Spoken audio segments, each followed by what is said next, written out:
မင်္ဂလာပါသားတို့သမီးတို့ရေဦးဒီနေ့ပြပြမဲ့ပုံမြင်လေးကတော့စိတ်ထားကောင်းပြီးတော့ရဲစွမ်းသတိရှိတဲ့သူရဲကောင်းလေးမောင်မောင်ဆိုတဲ့အကြောင်းပဲဖြစ်ပါတယ်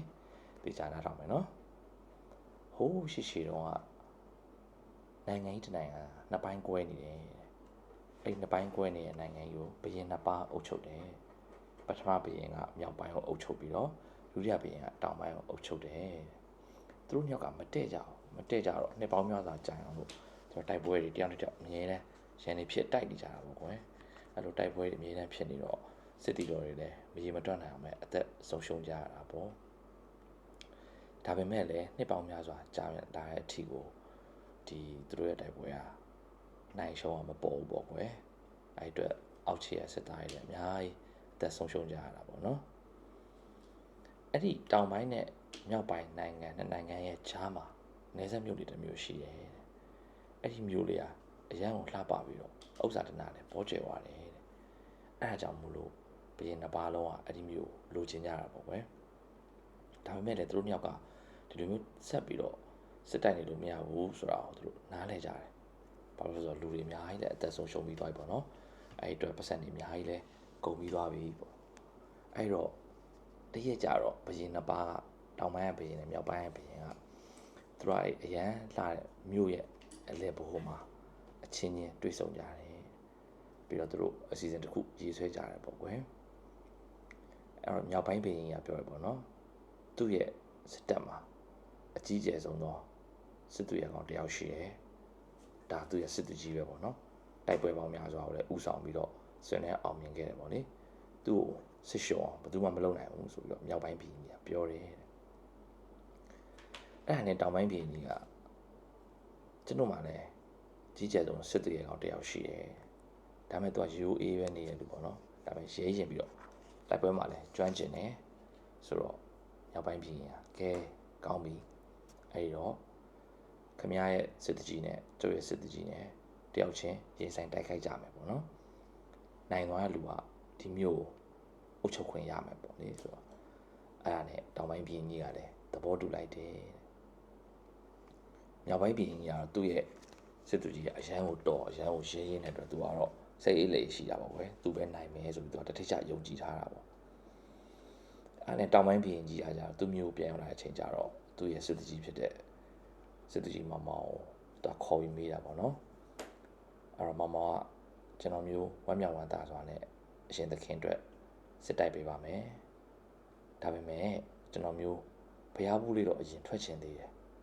ဖျားဘူးပြီးတော့ပြန်လာတဲ့အချိန်ကျလို့ရှိရင်ဒီမြောက်ပိုင်းကစစ်သူကြီးနဲ့ကျွန်တော်မျိုးရှင်ပြိုင်တိုက်ခိုက်ပါမယ်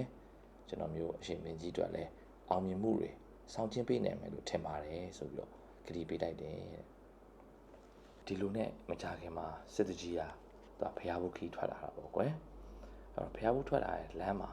သူကနာမချမ်းဖြစ်နေတဲ့အနာကြီးယောဂတဲ့တူကိုတွေးလိုက်တယ်ဒီယောဂတဲ့ကြီးကတစ်ပင်အောင်မှာထိုင်ပြီးတော့ဖြတ်သွားဖြတ်လာခီးသွားတွေစီကသူကတောင်းရစားတောင်းနေတာပေါ့ကွယ်သူဟာတော်တော်လေဗိုက်စာနေတယ်တဲ့သူကစားစရာမှမရတော့လို့ရှင်ပေါ့နော်သူကတေးရတော့မဲ့အခြေအနေတခုလည်းရောက်နေရပေါ့နော်ဒါပေမဲ့ဒီဖြတ်သွားကြတဲ့လူအများစုကသူ့ကိုဂရုမစိုက်ကြဘူးတဲ့သူရှိနေရတော့မှသတိမထားမိကြဘူးပေါ့ကွယ်အဲ့ဒါနဲ့မောင်မောင်သူ့ကိုတွေ့တော့မေးလိုက်ရောခင်ဗျာကျွန်တော်နဲ့အတူတူကိုရှိရတဲ့ခိုခံအောင်လိုက်ခဲ့ပါလားအဲ့ဒီမှာတခုခုစားပြီးတော့မှနားယူဖို့ဆိုပြီးတော့ပြောလိုက်ရောပြောတော့အဲ့ဒီတနာဖို့ကောင်းတဲ့အနာကြီးယောဂလေးတွေကသဘောတူလိုက်တယ်တဲ့အဲ့နဲ့မောင်မောင်ကအဲ့လူသူ့မျက်မှောက်ကိုကူတင်ပေးတယ်ပြီးတော့နောက်တစ်ရက်မှရှိတဲ့ခိုမဲ့အိမ်ကိုအတူတူခေါ်သွားတယ်အဲ့နေရာလဲရောက်ရောစစ်သူကြီးမောင်မောင်နဲ့အနာကြီးယောဂလေးတွေကပကံတစ်ချက်တည်းမှာပဲအတူတူထမင်းစားကြတယ်ပြီးတော့အခန်းထဲမှာလည်းကလေးတစ်ခုထဲမှာပဲအတူတူအိတ်ဆက်အနားယူကြတယ်တခြားလူတွေခရီးသည်တွေအကုန်လုံးကအဲ့ဒီအနာကြီးယောဂလေးကိုဂရုမစိုက်ကြတဲ့အချိန်မှာမောင်မောင်ကသူစားစရာတွေမျှဝေပေးတယ်သူအိမ်မကလေးမှာလည်းနွေးနွေးထွေးထွေးနဲ့အတူအိတ်ခွင်ပေးတယ်တဲ့ဘာကြောင့်လဲဆိုတော့မောင်မောင်ကရဲစွမ်းတတိရှိရဲ့စစ်သေးရဲကောင်းတယောက်တည်းမဟုတ်ဘူးသူကသူများတွေကိုလည်းကူညီပြီးတော့ကူညီတတ်တဲ့ကျင်နာတနာတတ်တဲ့လူတွေဖြစ်နေလို့ပဲဒီလိုနဲ့ပဲညမိုးချုပ်သွားပြီးမောင်မောင်လည်းအိပ်ပျော်နေတဲ့အချိန်ကျတော့သူ့နားထဲမှာအတန်တူးတူးလေးတခုကြားလိုက်တယ် လေတိုးတန်တွေကြားလိုက်တယ်ပေါ့နော်အဲ့လေတိုးတန်နဲ့တူတူသူကနူးညံ့တဲ့အတန်တွေနဲ့ကြားလိုက်တယ်အဲ့တန်ဘာပြောလဲဆိုတော့တင်ဟာကျွန်ုပ်အပေါ်အလွန်ကျင်နာတတ်တယ်မောင်ဒါကြောင့်မို့လို့တင်အတွက်ကျွန်ုပ်ကတန်ဖိုးရှိတဲ့လက်ဆောင်မှုတစ်ခုကိုပေးအပ်မယ်ဘာကြောင့်လဲဆိုတော့တင်ကရဲရင်ပြီးတော့ကျင်နာတနာတတ်တဲ့နှလုံးသားရှိသူဖြစ်လို့ပဲဒီနေ့ကစပြီးတော့တင်ဟာဘယ်တိုက်ပွဲမှာမှမရှုံးနိုင်သူမဖြစ်စေရဘူးအမြဲတမ်းအောင်နိုင်သူပဲဖြစ်စေရမယ်ဆိုတဲ့အတန်လေးကိုသူကြားလိုက်တယ်ဒီလိုနဲ့မနဲ့မိုးလင်းတော့မမောင်နိုးလာတဲ့အခါမှာသူ့ဘေးနားမှာအနာကြီးရောဂါတယ်မတွေ့ရတော့ဒါပေမဲ့သူမင်းညာကြားလိုက်တဲ့အတန်တော့သူကကောင်းကြီးကိုမှတ်မိနေတယ်ဒါနဲ့သူကစိတ်ထဲမှာတော့ပျော်နေတာပေါ့ကွယ်ငါစစ်ပွဲတိုက်လို့ရှိရင်နိုင်တော့မယ်ဆိုပြီးပျော်နေတာပေါ့ဒီလိုနဲ့ပဲသူကတဲကိုကနေသူကထွက်လာတယ်ပြီးတော့သူသွားကြရှိရဲ့ဖះစီကိုသူသွားတယ်ဖះပို့တယ်သူဆူတောင်းတယ်ပြီးတော့သူကပြန်လာတယ်ပေါ့နော်သူရဲ့တောင်ပိုင်းဘင်းကြီးစီကိုသူကပြန်လာတယ်ဘင်းကြီးရတယ်သူဝမ်းမြောက်တာနဲ့ကြိုးစိုးနေရပါကွယ်ဒီလိုနဲ့ပဲသူတို့မြောက်ပိုင်းဘင်းကြီးနဲ့မြောက်ပိုင်းဘင်းကြီးရဲ့စစ်တီတော်ကြီးနဲ့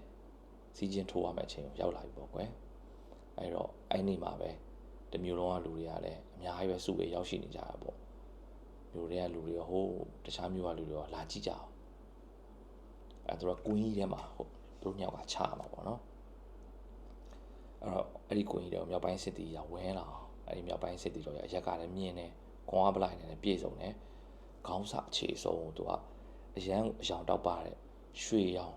တန်ချက်ကအိမ်ကြီးကိုလည်းဝတ်ဆင်ထားတယ်သူကအရန်နဲ့ရဲစွမ်းတက်တိရှိလို့သူကလည်းနာမည်ကြီးမြောက်ပိုင်းကနာမည်ကြီးစစ်သူကြီးတရားပေါ့နော်သူကစစ်မြေပြင်မှာလည်းတခါမှမရှုံးဘူးပြီးတော့သူကရန်သူတွေပေါ်မှာလည်းကျင်နာတနာမှုလုံးဝမရှိဘူးလို့နာမည်ကြီးရဲ့ဒီလိုနဲ့မောင်နဲ့စစ်သူကြီးနဲ့နှစ်ယောက်ကတစ်ဖက်နဲ့တစ်ဖက်ဒီလိုရက်ပြီးတော့တရားတော့ကြည်နေကြတာပေါ့ကွယ်လက်ထဲမှာလည်းဓာတ်တွေဒိုင်းတွေကင်ဆွဲထားကြပရိသတ်တွေကတော့စိတ်ပူပြီးကြည်နေကြတာပေါ့ကွယ်စစ်သူကြီးမောင်ကလည်းတစ်ဖက်ကမြောက်ပိုင်းစစ်သူကြီးကသူ့ထပ်ပို့ပြီးတော့လူခန္ဓာကိုယ်ကြီးကလည်းကြီးတော့သူကလည်းနည်းနည်းတော့စိတ်ပူတာပေါ့အဲ့တော့စိတ်ထဲမှာအားတင်းတာငါရဲစွမ်းတတိရှိမှဖြစ်မယ်ငါမိသားစုအတွက်ငါပရင်အတွက်ငါရှုံးလို့တော့မဖြစ်ဘူးအဲ့တော့ငါနိုင်အောင်တိုက်မယ်ပေါ့နော်နိုင်အောင်တိုက်မယ်ဆိုပြီးသူစိတ်ထဲမှာသူအဲ့လိုတွေးနေအဲ့ဒီအချိန်မှာပဲသူ့နားထဲမှာလည်းသူဖျားဘူးသွားတော့သူကူညီခဲ့တဲ့အနာကြီးယောဂတဲ့အတန်ကိုတူတူလေးကြားလိုက်တယ်တင်ကရဲရင်ပြီးတော့ကျင်နာတနာလက်တဲ့နှလုံးသားရှိသူဖြစ်လို့ဘယ်တိုက်ပွဲမှာမရှုံးစေရဘူးအဲ့နာအဲ့တန်လေးသူကကြားလိုက်တယ်ပေါ့နော်အလိုနဲ့ပဲတောင်ပိုင်းကစစ်သူကြီးမောင်နဲ့မြောက်ပိုင်းကစစ်သူကြီးနဲ့စပြီးတော့တိုက်ခိုက်ကြပါလိမ့်ရောကွယ်ဒါပေမဲ့နောက်ဆုံးမှာတော့ကျင်နာတနာလက်ပြီးတော့ရဲစွမ်းတတိရှိရဲ့တောင်ပိုင်းကစစ်သူကြီးမောင်ကအနိုင်ရရှိသွားတယ်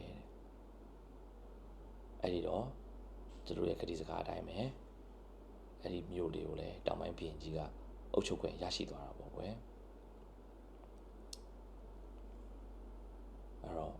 ဦးဒီနေ့ပြပြမယ့်ပုံမြင်နေရတော့ဒီလောက်ပါပဲဒါမိမိတို့လည်းအိမ်မက်လက်လာမှတ်ပါစေ Good night